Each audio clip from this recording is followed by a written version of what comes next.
আলাদা ছিল এরকম না, হয়তো তারা ভিন্ন ভিন্ন প্ল্যাটফর্মে চেষ্টা করেছে, কিন্তু সবাই একই লক্ষ্যে কাজ করেছে বলে আমরা বিশ্বাস করি। ফলে যেহেতু একই লক্ষ্যে বিভিন্ন প্ল্যাটফর্মে বিভিন্ন জন কাজ করেছে, আমাদের কাছে মনে হচ্ছে সবার তরুণদের দল হিসেবে, জুলাই গণ অভ্যুত্থানকে ধারণকারী দল হিসেবে এনসিপিকে শক্তিশালী করা, তরুণদের শক্তিকে শক্তিশালী করার কোনো বিকল্প এখন নাই বাংলাদেশে।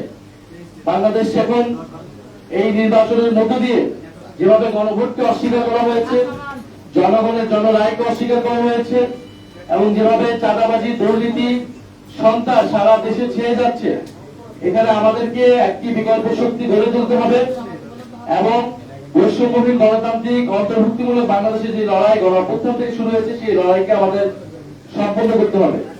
আমরা সেই আকাঙ্ক্ষার জায়গা থেকেই তরুণদের শক্তিকে ঐক্যবদ্ধ হচ্ছি। যারা বিশেষত জুলাই গণ অভ্যুত্থানে অংশগ্রহণ করেছিলেন, আমরা তাদেরকে বেশি গুরুত্ব দিচ্ছি। তারা যে যে প্ল্যাটফর্মে থাকুক না কেন, সবার প্রতি আমরা আহ্বান জানাচ্ছি, সবাই জাতীয় নাগরিক পার্টি এনসিপিতে যোগদান করার জন্য, যারা রাজনীতি করতে চায় আর যারা রাজনীতির বাইরেও কাজ করতে চায়, তাদের সাথে আমরা একসাথে কাজ করতে চাই। আমাদের একটা ব্রডার অ্যালায়েন্স বা কোয়ালিশন এই মুহূর্তে প্রয়োজন, কারণ আমরা দেশটাকে নতুন করে আবার কোন আগের বন্দোবস্তে ফেরত দিতে যেতে পারি না। এখন পুরো সম্পূর্ণ আগের বন্দোবস্তে দেশ চলছে, আপনারা দেখছেন। সবগুলো প্রতিষ্ঠান দেশের দলীয়করণ করা হচ্ছে এবং দেশের বিচার ব্যবস্থা থেকে শুরু করে সব জায়গায় আমরা যে সংস্কারের কথা বলেছি, ঐক্যমত কমিশনে গণভোটের মাধ্যমে যে সংস্কারের সম্ভাবনা তৈরি হয়েছিল, বিএনপি সরকার সব সম্ভাবনাকে নষ্ট করে দিচ্ছে। শুধুমাত্র আওয়ামী লীগের জায়গায় একটা বিএনপি সরকার প্রতিস্থাপিত হয়েছে এই নির্বাচনের মধ্যে দিয়ে। কিন্তু আমরা বারবার বলেছি, আমরা কোন দলের পরিবর্তন নয়, ব্যক্তির পরিবর্তন নয়, ক্ষমতা কাঠামোর পরিবর্তন চাই।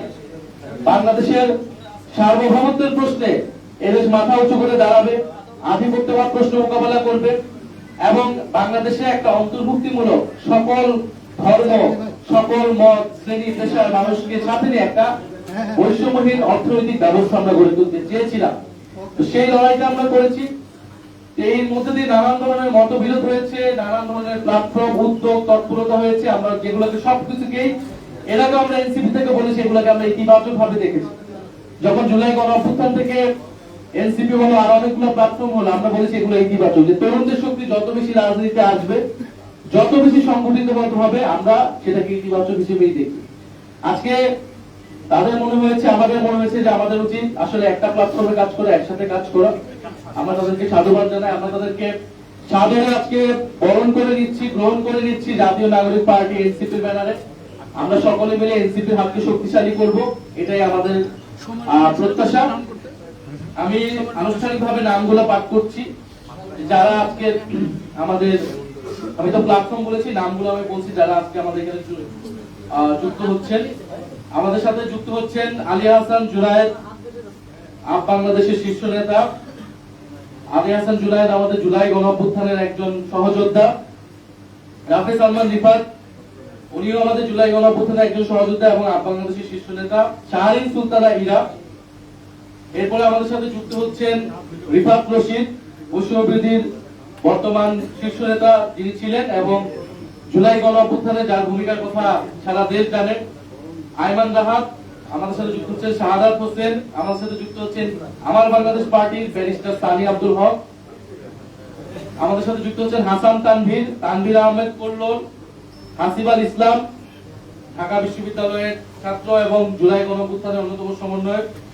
এস এম সুইট, ওয়াহিদ আলম, জাহিদুর রহমান, মোহাম্মদ জসিম, মোহাম্মদ মোশাররফ হোসেন, সুলতান মারুফ তালহা, তৌসিফ মাহমুদ সুহান, ফারহানা শারমিন সুচি, সাজ্জাদ সাব্বির, পুষ্টিবিদ মোহাম্মদ রায়হানুল ইসলাম, আব্দুল আজিজ ভুইয়া, আহমেদ করিম চৌধুরী, দিলারা খানম, কাজী সালমান, শোয়েব হাসান রায়হান, মোহাম্মদ সুয়েব হাসান, মুরাদ হোসেন, প্রকৌশলী আবু সাইদ মোহাম্মদ নোমান, ফায়াদ সাহেব, প্রকৌশলী মোহাম্মদ ইমাম উদ্দিন রিয়াদ, মুস্তফা কামাল মাহাতির, আরাফাত ই রাব্বি প্রিন্স, কাজী আহনাফ তামির, মোহাম্মদ শামিম, বদরে আলম শাহিন, মোহাম্মদ নাজমুল হক, মাসুমা বিল্লাহ সাবিহা, ফারজানা আক্তার, তাওহিদুল ইসলাম জবি, জগন্নাথ বিশ্ববিদ্যালয়ের, রাকিবুল ইসলাম, জাহাঙ্গীরনগর বিশ্ববিদ্যালয়ের,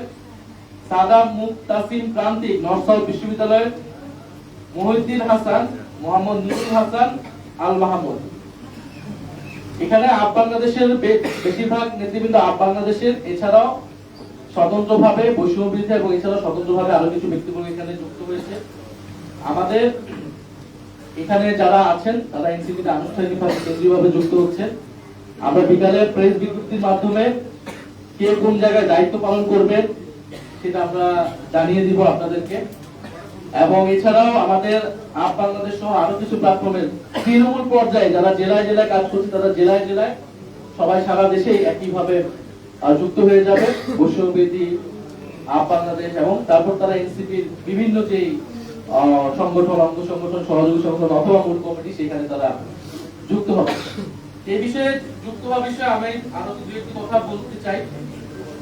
যেখানে আমরা এনসিপি গঠিত হওয়ার সময় খুব পরিষ্কারভাবেই বলেছিলাম, এখনো যে আমাদের এনসিপিতে আমরা যুক্ত হওয়ার ক্ষেত্রে কার কি সাবেক পরিচয় এটা আমাদের কাছে মুখ্য নয়। এর আগে কোন রাজনৈতিক দল বা সংগঠন করে এসেছে, ছাত্র দল হোক, ছাত্র শিবির হোক, ছাত্র অধিকার পরিষদ, ইভেন কি ছাত্র লীগ হোক, কার সাবেক পরিচয় এটা আমাদের কাছে মুখ্য নয়। আজকে থেকে যখন কেউ এনসিপিতে আসবে, সে এনসিপির সংগঠন, এনসিপি নেতাকর্মী হিসেবে কাজ করবে, এনসিপির আদর্শকে ধারণ করে কাজ করবে। তবে কোন ফ্যাসিজমে অংশগ্রহণকারী, গণহত্যা অংশগ্রহণকারী, গণহত্যাকে সমর্থনকারী, টাকাবাজ, দুর্নীতির যারা অভিযুক্ত, সন্ত্রাস, এই ধরনের কোন ব্যক্তি কখনোই এনসিপিতে আসতে পারবে না, এনসিপিতে থাকতে পারবে না। যারা এনসিপির গঠনতন্ত্র অনুযায়ী এনসিপি যে দায় ও দলদের রাজনীতি প্রতিষ্ঠা করতে চায়, বৈষম্যহীন গণতান্ত্রিক বাংলাদেশ প্রতিষ্ঠা করতে চায়, সেই রাজনীতিকে ধারণ করে আমরা সবাই একত্রে আমরা জুলাই গণ অভ্যুত্থানের যে আকাঙ্ক্ষা, সেটাকেই মাথায় রেখে আমরা সামনের দিকে আগাতে চাই। ফলে আজকে যারা আসছে তারা, আমরা মনে করি তারা আমাদের সাথেই এতদিন ছিলেন, আমরা একসাথেই আসলে ছিলাম, হয়তো প্ল্যাটফর্ম দিতে ছিল। আজকে আমরা আনুষ্ঠানিকভাবে একত্রিত হচ্ছে এবং সারা দেশের তরুণদেরকে আমরা আহ্বান জানাচ্ছি, তরুণদের পাশাপাশি সকল বয়সী মানুষদেরকে আহ্বান জানাচ্ছি, জাতীয় নাগরিক পার্টি এনসিপির হাতকে শক্তিশালী করুন, এনসিপিতে যোগ দিন, এনসিপিকে নানাভাবে সহযোগিতা করুন। এনসিপি এখনো সংস্কারের পক্ষে দৃঢ় ভূমিকা রেখে যাচ্ছে, বিচারের প্রশ্নে আমাদের ভূমিকা থাকবে, বাংলাদেশের সার্বভৌমত্বের প্রশ্নে ভূমিকা রাখবে। সর্বোপরি বাংলাদেশকে নতুন কোন স্বৈরতন্ত্রের যাতে উদ্ভব না ঘটে, এই জন্য তরুণদেরকে ভূমিকা রাখতে হবে। এবং বাংলাদেশের মানুষ গণভোটে রায় দিয়েছে সংস্কারের পক্ষে, সেই রায়কে আমাদেরকে অবশ্যই বাস্তবায়ন করতে হবে, জনগণকে তার অধিকার ফিরিয়ে দিতে হবে। নতুন সদস্যদের হাতে সদস্য ফর্ম আছে, আপনারা একটু সদস্য ফর্ম গুলো তুলে ধরবেন, তারপরে আমরা শুরু দিয়ে আমাদের নতুন সদস্যদেরকে বরণ করে নিব।